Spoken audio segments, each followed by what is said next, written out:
تو میں یہاں سے اپنی تقریر کی شروعات کرتا ہوں۔ جو لوگ اپنے ذہن میں یہ بنا کر آئے ہیں کہ مولانا صاحب ویدوں کے منتر پڑھیں گے، گیتا اور رامائن کے شلوک سنائیں گے، وہ اس جلسے سے جا سکتے ہیں۔ اگر وہ سننے آئے ہیں تو ان کو کھلی اجازت ہے کہ وہ جائیں۔ ہمیں اپنی آخرت دیکھنا ہے، پہلے ہمیں اپنا معاشرہ دیکھنا ہے، اپنا سماج دیکھنا ہے۔ رہا ویدوں کے منتر تو معاف کیجئے گا، وہ ایک ضمنی چیز ہے، وہ دوسری چیز ہے۔ ہمارے سامنے غیر مسلم بیٹھے نہیں ہیں۔ جب کہیں ہندو لوگ جلسہ کراتے ہیں یا سرو دھرم سمیلن ہوتا ہے تو وہاں وہ چیزیں بولی جاتی ہیں جہاں یہ بتانا مقصد ہوتا ہے کہ اسلام یہ کہتا ہے اور ہندو دھرم یہ کہتا ہے۔ لیکن میرے سامنے جو مخاطب ہیں، میرے سامنے جو موجود لوگ ہیں، وہ معاف کیجئے گا مسلمان ہیں، اور مسلمانوں کے سامنے ویدوں کے منتر پڑھنا میں اس کو زیادہ مناسب نہیں سمجھتا۔ ضرورت پڑی تو دیکھ لیا جائے گا، لیکن یہ ذہن بنا کر اگر آپ آئے ہیں تو اپنے ذہن سے نکال دیجیے۔ اب آپ سمجھیں گے میری تقریر۔ بیٹا کہاں جا رہے ہو؟ سامنے سے اٹھا بیٹھی مت کیجیے گا، پیشاب لگے تو یہیں کر لیجیے گا، لیکن اٹھا بیٹھی مت کیجیے گا۔ سب سے زیادہ ڈسٹرب ہم کو یہاں سے ہوتا ہے، ادھر ادھر سے بھاگیں کوئی دقت نہیں۔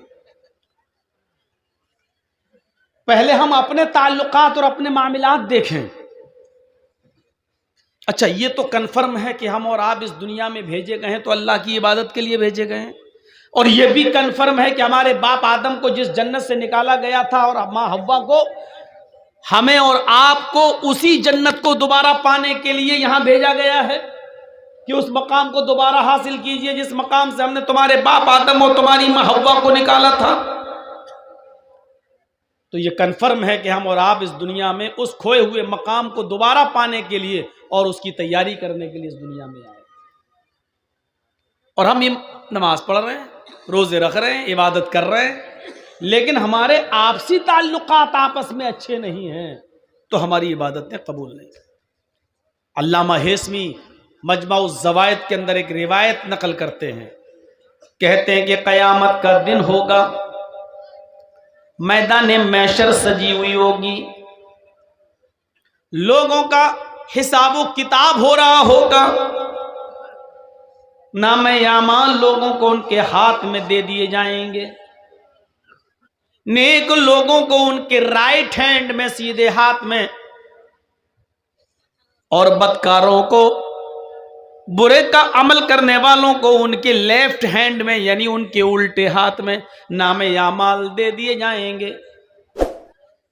کچھ لوگ کھڑے ہوں گے، ابھی ان کو نام اعمال نہیں ملے ہوں گے، یہ تہجد گزار ہوں گے، نمازیں ان کی کبھی نہیں چھوٹی ہوں گی، فجر کی نماز بھی ان کی کبھی ترک نہیں ہوئی ہوگی، اذان سے پہلے یہ مسجد میں پہنچنے والے لوگ ہوں گے، حاجی ہوں گے، نمازی ہوں گے، مولوی ہوں گے، ابھی ان کو ان کے ہاتھ میں نام اعمال نہیں ملا ہوگا، لیکن ان کو امید ہوگی ہم نے تو بڑی نمازیں پڑھی ہیں، بڑے روزے رکھے ہیں، بڑی عبادتیں کی ہیں، فرشتہ جب مجھے میرے ہاتھ میں نام اعمال دے گا تو داہنے ہاتھ میں نام اعمال دے گا، لیکن فرشتہ جب اس کے ہاتھ میں نام اعمال دینے آئے گا تو یہ اپنا داہنا ہاتھ بڑھائیں گے، فرشتہ اعمال نامہ پیچھے کر لے گا اور کہے گا کہ تم اپنا الٹا ہاتھ، اپنا بایاں ہاتھ بڑھاؤ۔ وہ کہیں گے فرشتوں سے، کیا کہہ رہے ہو؟ بایاں ہاتھ؟ ہم نے تو نمازیں پڑھی ہیں، ہم نے تو روزے رکھے ہیں، ہم نے تو حج کیے ہیں، ہم نے تو تہجد پڑھی ہیں، ہمیں الٹے ہاتھ میں نام اعمال کیوں دو گے؟ فرشتہ کہے گا میں یہ کچھ نہیں جانتا، میرے رب نے تمہیں الٹے ہاتھ میں نام اعمال دینے کا حکم مجھے دیا ہے، بڑھاؤ اپنا بایاں ہاتھ۔ یہ نمازی، یہ روزدار، یہ تہجد گزار، یہ حافظ، یہ مولوی، یہ حاجی مجبور ہو کر اپنا بایاں ہاتھ بڑھائے گا اور اس کو اس کے الٹے ہاتھ میں نام اعمال دے دیا جائے گا۔ اب یہ بائیں ہاتھ میں نام اعمال پڑھے گا، کھولے گا، دیکھے گا یہ برائی، یہ برائی، یہ برائی، یہ برائی، یہ برائی، ہر ورق پنہ الٹتا جائے گا، پیج الٹتا جائے گا، اس میں برائیاں ہی برائیاں لکھی ہوں گی. اس کی ایک بھی نماز کا ذکر نہیں، ایک بھی روزے کا ذکر نہیں، ایک بھی حج کا ذکر نہیں، ایک بھی تہجد کا ذکر نہیں. وہ یہ دیکھے گا، اپنا نام اعمال اٹھا کر بند کر دے گا، چیخے گا اور چلائے گا، این حسناتی یا رب العالمین، اے اللہ اس میں تو میرے گناہ ہی گناہ لکھے ہیں، ہمارے نام اعمال میں تو برائیاں ہی برائیاں لکھی ہوئی ہیں. ہم نے جو نمازیں پڑھی تھی وہ کہاں چلی گئیں، ہم نے جو روزے رکھے تھے وہ کہاں چلے گئے، ہم نے جو حج کیا تھا وہ کہاں چلا گیا، ہم نے جو تہجد پڑھی تھی وہ کہاں چلا گیا، ہم نے جو صدقہ اور خیرات کیا تھا مسجدوں میں اور مدرسوں میں جو ہم نے چندہ دیا تھا، یہ نیکیاں کہاں چلی گئیں. این حسناتی یا رب العالمین، اے اللہ میری نیکیوں کا کیا ہوا، میری نیکیاں کہاں چلی گئیں. آواز آئے گی غیب سے، او میرے بندے، تیری غیبت نے، تیری چغلی نے، تیرے حسد نے، تیرے کینے نے، ایک مسلمان کے خلاف تیرے دل میں جو نفرت تھی، اس نفرت نے، اس حسد نے، اس غیبت نے، چغلی نے تیری نیکیوں کو برباد کر دیا، تیری نیکیوں کو ختم کر دیا. اب تیرے نام اعمال میں نیکیاں نام کی کوئی چیز نہیں رہی. تو اپنے مسلمان بھائی سے جلا کرتا تھا، حسد کیا کرتا تھا، اس کو پریشان کیا کرتا تھا، اس کے خلاف شڑینتر رچا کرتا تھا، پیٹھ کے پیچھے اس کی غیبت کیا کرتا تھا. تیری غیبت نے، چغلی نے، حسد نے، کینے نے، بغض نے، عناد نے تیری دشمنی کو ختم، تیری نیکیوں کو ختم کر دیا ہے.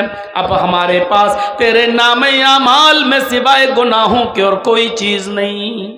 یہ غیبت، یہ چغلی، یہ حسد، یہ کینہ، یہ بغض، یہ عناد، یہ دشمنی، ایک دوسرے سے یہ نفرت اتنی بری چیز ہے کہ یہ ہماری نمازوں کو ختم کر دیتی ہے، ہمارے روزے کو برباد کر دیتی ہے، ہماری عبادتوں کو چوپٹ کر دیتی ہے. ہم نماز پڑھ رہے ہیں لیکن باہر نکل کے آئے اپنے بھائی کی غیبت کرتے ہیں، یہ نماز ہماری ختم کر دی جاتی ہے، ثواب سے ہمیں محروم کر دیا جاتا ہے.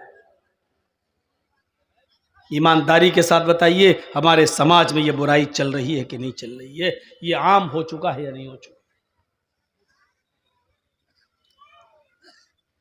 قرآن پڑھیے، انما المؤمنون اخوہ فاصلحوا بین اخویکم. یہ دو چیزیں ہو گئی.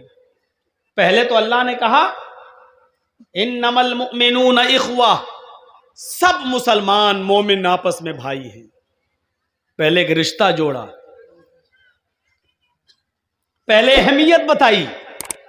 دیکھو ایک مسلمان کو دوسرے مسلمان کی عزت اسی طرح کرنا چاہیے جس طرح وہ اپنے بھائی کی کرتا.